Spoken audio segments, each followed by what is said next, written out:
ဆိုတော့ဒီလေးထုတ်ဖို့ဆိုရင်ညီမတို့ပထမဆုံးမကြည့်ဝင်လေးလုပ်ပါမယ်မကြည့်ဝင်လေးမှာချိန်တစ်ခါတက်ပါမယ်ချိန်တစ်ခါတက်ပြီးတော့တိုင်တို6ခါထိုးပါမယ်1 2 3 4 5 6တိုင်တို6ခါထိုးပြီးဒီအစလေးတင်းတင်းလေးဆွဲပါမယ်ဆွဲပြီးဆိုလို့ရှိရင်ညီမတို့ဒီမှာရှက်ကော်လေးနဲ့ချိန်ပါမယ်ဒီပထမဆုံးတိုင်တိုလေးမှာရှက်ကော်လေးနဲ့ချိန်ပါမယ်ရှက်ကော်လေးနဲ့ချိန်ပြီးဆိုလို့ရှိရင်နောက်တစ်တိုင်းအတွက်ချိန်တစ်ခါတက်ပါမယ်ချိန်တစ်ခါတက်ပြီးလို့ရှိရင်အဲချိန်တက်တဲ့ပုံမှာပဲတိုင်တိုလေးထိုးပါမယ်ပြီးမချိန်လေးနဲ့မှတ်ထားပါမယ်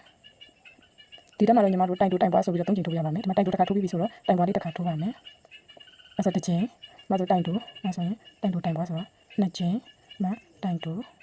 တိုင်ပွားဆိုတော့3ချိန်ရပါနော်တော့ကြည့်ပြီဆိုရင်ညီမတို့ဒီပထမဆုံးဖတ်ထားတဲ့မှတ်ချိန်လေးမှာရှက်ကော်လေးနဲ့တစ်ချိန်ပေးပါမယ်ရှက်ကော်လေးနဲ့ချိန်ပြီးပြီဆိုရင်နောက်တစ်တိုင်းအတွက်ချိန်တစ်ခါတက်ပါမယ်ဒီချိန်တက်တဲ့အပေါက်မှာလည်းတိုင်တိုတစ်ခါတက်ထိုးပါမယ်ထိုးလို့ရှိရင်ညီမတို့မှတ်ချိန်လေးနဲ့မှတ်ထားပါမယ်ဒီအစ်စ်မှာကျတော့ညီမတို့တိုင်တိုရဲ့တိုင်တိုတိုင်ပွားရဲ့တိုင်တိုရဲ့ဆိုပြီးတော့အဲ့လိုမျိုးလေး3ချိန်ထိုးပေးရမယ်ပေါ့နော်ဒီမှာတိုင်တိုတစ်ခါပြီးပြီဆိုတော့တိုင်ပွားလေးတစ်ခါထိုးပါမယ်တိုင်ပွားပြီးဆိုတော့တိုင်တိုလေးထိုးပါမယ်ခုလိုမျိုးတိုင်တိုတိုင်ပွားတိုင်တိုဒီအစ်စ်မှာဒီလိုမျိုး3ချိန်ထိုးပေးရပါမယ်အဲဆို3ကပြည့်သွားပြီပေါ့နော်3ကပြည့်သွားပြီဆိုလို့ရှိရင်ညီမတို့ဒီမှတ်ချိန်မှတ်တဲ့နေရာလေးမှာရှက်ကော်လေးနဲ့ချိတ်ပေးပါမယ်ရှက်ကော်လေးနဲ့ချိတ်ပြီးဆိုရင်ချိန်ဝန်းတက်ပါမယ်အဲချိန်ဝန်းတက်တဲ့ပေါက်မှာပဲတိုင်တိုတစ်ခါထိုးပါမယ်ပြီးရင်မှတ်ချိန်လေးနဲ့မှတ်ပေးပါမယ်ဒီတက်မှာကျတော့ညီမတို့တိုင်တို3ခါနဲ့တိုင်ပွားတစ်ခါအဲ့လိုမျိုး3ချိန်ထိုးပေးရပါမယ်ဒါအခုကတော့တိုင်တိုတစ်ခါထိုးပြီးပြီဆိုတော့နောက်ထပ်တိုင်တို2ခါထပ်ထိုးရမယ်2ခါ3ခါအဲတိုင်တို3ခါပြီးလို့ရှိရင်တိုင်ပွားတစ်ခါထိုးပါမယ်ခုလိုမျိုးတိုင်တိုတစ်ခါအဲတိုင်တို3ခါတိုင်တို3ခါတိုင်ပွားတစ်ခါဒီလိုမျိုး3ချိန်ထိုးပေးရပါမယ်ရှင်3ချိန်ပြည့်ပြီဆိုရင်တော့ဒီမှတ်ချိန်မှတ်ထားတဲ့အပေါက်လေးမှာရှက်ကော်လေးနဲ့ချိန်ပါမယ်ရှက်ကော်နဲ့ချိန်ပြီးချိန်တစ်ခါတက်မယ်ချိန်တစ်ခါတက်ပြီးလို့ရှိရင်ဒီမှာတိုင်တိုလေးထိုးပါမယ်ပြီးလို့ရှိရင်ဒီတိုင်တိုထိုးတဲ့အပေါက်လေးကိုမှတ်ချိန်လေးနဲ့မှတ်ပါမယ်ဒီတက်မှာကျတော့တိုင်တိုလေးကတိုင်မွားတစ်ခါအဲ့လိုမျိုး3ချိန်လုပ်ပြရမယ်ပေါ့နော်ဒီကတိုင်တိုတစ်ခါတိုင်တို2ခါ3ခါ4ခါတိုင်ပွားတစ်ခါဒီလိုမျိုးတိုင်တို4ခါတိုင်ပွားတစ်ခါအဲ့လိုမျိုး3ချိန်လုပ်ပြရပါမယ်ရှင်ဒါဆို3ချိန်ပြည့်ပေါ့နော်3ချိန်ပြည့်ပြီဆိုလို့ရှိရင်ဒီမှတ်ချိန်မှတ်ထားတဲ့အပေါက်လေးမှာရှက်ကော်လေးနဲ့ချိတ်ပါမယ်ရှက်ကော်နဲ့ချိတ်ပြီးဆိုချိန်ဝန်းတက်ပါမယ်အဲ့တက်တဲ့အပေါက်မှာတိုင်တိုတိုင်းထိုးပါမယ်ပြီးလို့ရှိရင်ဒီမှာမှတ်ချိန်လေးနဲ့မှတ်ပါမယ်ဒီတက်မှာကျတော့တိုင်တို2ခါနဲ့တိုင်ပွားတစ်ခါအဲ့လိုမျိုး6ချိန်လုပ်ပြရမယ်ပေါ့နော်အဲ့ဆိုတိုင်တို2ခါတိုင်ပွားတစ်ခါလို့တိုင်တို2ခါတိုင်ဝါတစ်ခါနဲ့6ချိန်လုပ်ပြရပါမယ်ဒီတက်မှာဆိုရင်6ချိန်ပြပါပြီပေါ့နော်6ချိန်ပြပါပြီဆိုလို့ရှိရင်ဒီမှတ်ချိန်မှတ်ထားတဲ့အပေါက်မှာရှက်ကော်လေးနဲ့ချိန်ပါမယ်ကျောင်းနေချိန်ဝန်းတက်ပါမယ်ပြီးရင်အဲ့ပေါက်မှာပဲတိုင်တိုတစ်ခါထိုးပါမယ်ပြီးရင်မှတ်ချိန်လေးနဲ့မှတ်ပါမယ်လို့ရှိရင်တော့9တန်းညပေါ့နော်ဒီ9တန်းနဲ့10တန်းကိုကြတော့တိုင်တိုလေးတွေကြီးပဲတက်တက်လဲ2တန်းထိုးပါမယ်9တန်းနဲ့10တန်း2တန်းထိုးပါမယ်အဲ့ဆိုလို့ရှိရင်ဒါ2တန်းပြီးပြီနော်9တန်းနဲ့10တန်း2တန်းပြီးပြီဒီတန်းမှာဆိုလို့ဒီ2တန်းမှာဆိုလို့ရှိရင်တိုင်တိုစုစုပေါင်း24တန်းရှိရပါမယ်အဲ့ဆိုရင်မှတ်ချိန်ရှက်ကော်လေးနဲ့ချိန်မယ်ပြီးချိန်ဝန်းတစ်ခါတက်မယ်ပြီးရင်အမှတိုင်တိုလေးတစ်ခါထိုးမယ်လို့ရှိရင်ဒီမှာမှတ်ချိန်လေးနဲ့မှတ်ပြပါမယ်ဒီတန်းမှာကျတော့တိုင်တို2ခါပြီးလို့ရှိရင်တိုင်ရောတစ်ခါတက်ပါမယ်ဒါကြတော့တိုင်တိုတစ်ခါပြီးပေါ့နော်နောက်တိုင်တိုတစ်ခါတိုင်တို2ခါပြီးလို့ရှိရင်တိုင်ရောတက်ပါမယ်တိုင်ရောတော့ဒီမှာတစ်ခုယူမယ်နောက်တစ်ခုယူတယ်ပြီးရင်ခြေလေးကိုဆွဲယူတယ်တိုင်ရောတစ်ခါပေါ့နော်ဒါတိုင်ရောလို့ခေါ်ပါတယ်တစ်ခါတိုင်တိုတစ်ခါတိုင်တို2ခါပြီးရင်ဒီမှာတိုင်ရောတစ်ခါအဲ့လိုပေါ့နော်အဲ့လိုမျိုးလေးဒီမှာပတ်ပတ်လေး6ခါလုပ်ပြပါမယ်ဒါဆိုလို့ရှိရင်6ချိန်ပြသွားပြီပေါ့နော်ဒီတန်းမှာဆိုညီမတို့တိုင်တို18တိုင်ရှိရပါမယ်6ချိန်ပြသွားဆိုပထမဆုံးတိုင်မှာရှက်ကော်လေးနဲ့ချိတ်ပါမယ်ရှက်ကော်နဲ့ချိတ်ပြီးဆိုလို့ရှိရင်ချိန်ဝန်းတက်ပါမယ်ချိန်ဝန်းတက်ပြီးရင်အဲ့ပေါက်မှာပဲတိုင်တိုတိုင်ထိုးပါမယ်ပြီးရင်ညီမတို့ဒီမှာမှတ်ချိတ်လေးနဲ့မှတ်ပါမယ်ဒီတန်းမှာကျတော့တိုင်တိုတစ်ခါတိုင်ရောတစ်ခါအဲ့လိုမျိုး6ချိန်လောက်ပါမယ်။မတိုင်တိုတစ်ခါပြီးပြီဆိုတော့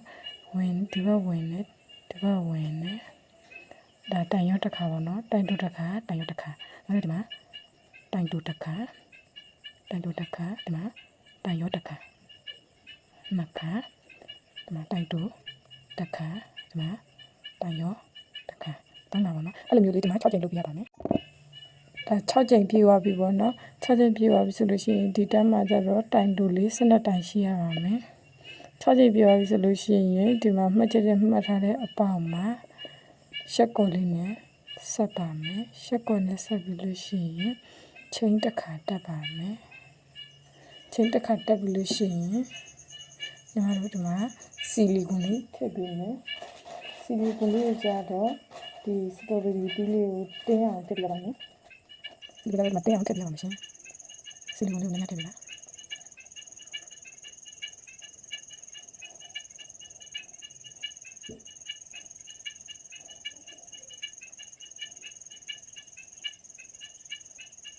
ဒီလိုလေးတင်းအောင်ဆိုလို့ရှိရင်ဒီကိုကြည့်ကြည့်ထုတ်လိုက်ပါမယ်ဒီဆိုလို့ရှိရင်တင်းအောင်ဆိုရင်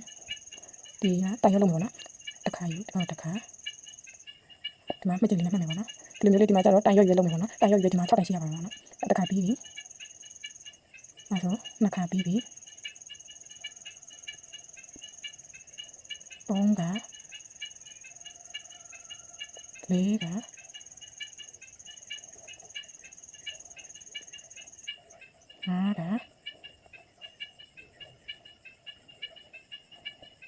5က6ကပြီးဆိုလို့ရှိရင်မကြည့်လေးထုတ်ပါမယ်မကြည့်လေးထုတ်ပြီးဆိုလို့ရှိရင်ဒီမကြည့်ထုတ်တဲ့အပေါင်းလေးမှာရှက်ကိုလေးနဲ့ဆက်ပါမယ်ရှက်ကိုနဲ့ဆက်ပြီးလို့ဒီမှာကျိုးလေးနဲ့ရှည်ရှည်လေးထားပါမယ်ပြန်ချုပ်ရအောင်ရှည်ရှည်လေးထားပြီးဆိုလို့ရှိရင်ဒီမှာကကြီးလေးနဲ့ထည့်ပါမယ်ကကြီးလေးနဲ့ထည့်ပြီးဆိုလို့ရှိရင်ဒီမှာလားဒီချုပ်တဲ့အလေးတွေကိုထည့်မယ်ချုပ်တဲ့အလေးတွေထည့်ပြီးဆိုလို့ရှိရင်ညီမဒီအပေါ်ချမ်းလေးတွေမှာပဲအပေါ်ချမ်းလေးတွေပဲယူပြီးတော့ထည့်ပါမယ်ကျိုးအဲ့ဒီတင်းလေးဆွဲလိုက်မယ်အဲ့ဒါဆိုပိတ်လိုက်ပါနော်တင်းလေးဆွဲပြီးဆိုလို့ရှိရင်ကျိုးစားလေးတင်းလို့ဆိုရင်ဒီလိုအထက်လေးကိုလိုက်ထိုးထည့်ပေးမယ်ကျိုးစားလေးကိုဒီလိုထည့်လေးကိုလိုက်ထိုးထည့်ပေးမယ်အဲ့ဆိုလို့ရှိရင်ပြန်ထည့်တော့အဲ့ဒီရှင်ကပတိနဲ့ထည့်လိုက်ပါနော်စတော်ဘယ်ရီတီးလေးစတော်ဘယ်ရီတီးမှာတက်မဲ့တိရွက်လေးထိုးမယ်ပေါ့နော်တိရွက်လေးထိုးဖို့ဆိုရင်ပထမဆုံးဒီလိုမကြက်ရင်လေးလုပ်ပါမယ်မကြက်ရင်လေးလုပ်ပြီးရင်မကြက်ရင်လေးမှာချင်းတစ်ခါတက်ပါမယ်ချင်းတစ်ခါတက်ပြီးဆိုရင်ညီမတို့ဒီထဲမှာတိုင်တူလေး6တိုင်ထိုးပါမယ်ဒီနဲ့3 4 5 6တိုင်တူလေး6တိုင်ထိုးပြီးဒီလိုကျိုးလေးကိုတင်းတင်းလေးဆွဲပါမယ်ကျိုးလေးတင်းသွားပြီဆိုလို့ရှိရင်ညီမတို့ဒီပထမဆုံးထိုးခဲ့တဲ့တိုင်ရဲ့ထိပ်မှာရှက်ကော်လေးနဲ့ချိတ်ပါမယ်ဒီလိုမျိုးရှက်ကော်လေးနဲ့ချိတ်ပြီးဆိုလို့ရှိရင်ဒီမှာချင်းလေး4ကတက်ပါမယ်2 3 4ချင်းလေးကတက်ပြီးဆိုလို့ရှိရင်ဒီကရက်အပေါက်မဟုတ်ဘဲနဲ့နောက်တစ်ပေါက်ကျော်မှာတိုင်တူထိုးပါမယ်ဒီချင်း4ခုပေါ်မှာတိုင်တူလေး3တိုင်ထိုးပါမယ်ရှင်တိုင်တူလေး3တိုင်ထိုးပြီးဆိုလို့ရှိရင်ဒီဘေးပေါက်ပေါ့နော်ဘေးပေါက်မှာရှက်ကော်လေးနဲ့တစ်ချိန်မယ်ရှက်ကော်လေးနဲ့ချိန်ပြီးဆိုလို့ရှိရင်ဒီမှာတိုင်တူလေးချင်း4ကထပ်ထိုးပါမယ်ချင်း4ကထပ်ထိုးပါမယ်ဒီချင်း4ကပေါ်မှာဒီမှာတိုင်တူလေး3တိုင်ထိုးပါမယ်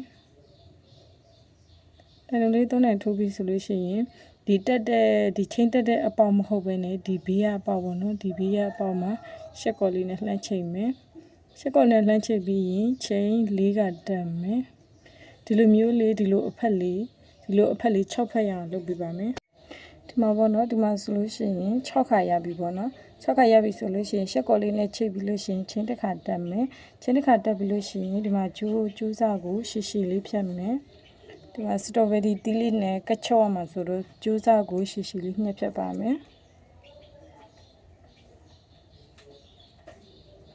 ကျိုးစားကိုရှည်ရှည်လေးဖြတ်ပြီးဆိုလို့ရှိရင်စတော်ဘယ်ရီတီးလေးနဲ့တွဲချုပ်ပါမယ်တီးလေးနဲ့တွဲချုပ်မယ်ဒါလေးကညှက်ဖြတ်လိုက်လို့ရပါပြီဒီအတီးလေးနဲ့တွဲချုပ်မယ်ပေါ့နော်တွဲချုပ်ဖို့ဆိုရင်ဒီမှာချုပ်အလေးတွေထည့်မယ်ချုပ်အလေးတွေထည့်မယ်ထည့်လို့ရှိရင်ဒီအောက်လေးကိုပြန်သွားပေးမယ်အောက်လေးတော့ပြီးပြီးရင်ဒီမှာဒီချုပ်တာတော့ကိုအဆင်ပြေတယ်လို့လေးပဲလိုက်ချုပ်လိုက်လို့ရပါတယ်ဒီလိုတက်တက်လေးထားပါတော့ဒီလိုတက်တက်လေးထားပြီးတော့မှချုပ်ပါ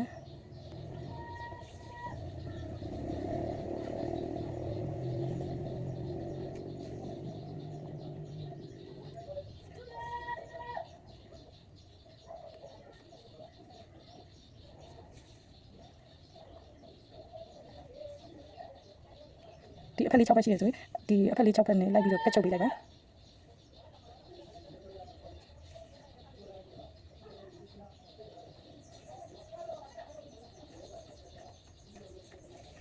အဲ့ဒါပြောတယ်ခက်ထွက်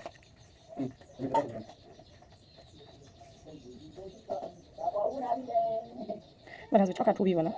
6ခါပြီးပြီဆိုလို့ရှိရင်ဒါညီမတို့ကဒီအညာလေးတွေကိုဒီလိုကော့ကော့လေးပေါ့နော်ဒီလိုကော့ကော့လေးထားချင်တယ်ဆိုလည်းရတယ်ပေါ့နော်ဒီလိုကော့ကော့လေးမထားဘဲဒီလိုကော့ကော့လေးမထားချင်ဘဲနဲ့ဒီလိုလေးချုပ်ချင်တယ်ဆိုလည်းရတယ်ဒီလိုချုပ်ချင်တယ်ဆိုလည်းရပါတယ်ဒီလိုကော့ကော့လေးထားတယ်ပေါ့နော်အမို့ချုပ်မယ်ဆိုရင်ကြတော့ချုပ်ချင်တဲ့လူတွေကြတော့ဒီအောက်လေးပြန်သွားလိုက်ပါပြန်သွားပြီးတော့သူအဖျားလေးပေါ့နော်သူအဖျားလေးရောက်မယ့်နေရာလောက်ကိုခြေစားလေးထွက်လိုက်ထွက်ပြီးဆိုလို့ရှိရင်ဒီအဖျားလေးထိုးထည့်တယ်ပေါ့နော်ထိုးထည့်လိုက်မတူလေးကချော်လာပါထိုးထည့်ပြီးလို့ရှိရင်ဒီအောက်လေးပြန်ဝင်ပြီးဒီစားလေးဒီအဖျားလေးဘက်ကိုသွားအဖျားလေးဘက်သွားပြီးလို့ရှိရင်ဒီလေးလေးကိုပြန်ဝင်ဒီလေးပြန်ဝင်လို့ရှိရင်ဒီဘက်အဖျားလေးဘက်ကိုထပ်သွားလို့ရှိရင်ဒီဘက်အဖျားလေးကိုဝင်အဲ့လိုလေးချုပ်သွားပြီးလိုက်ပါ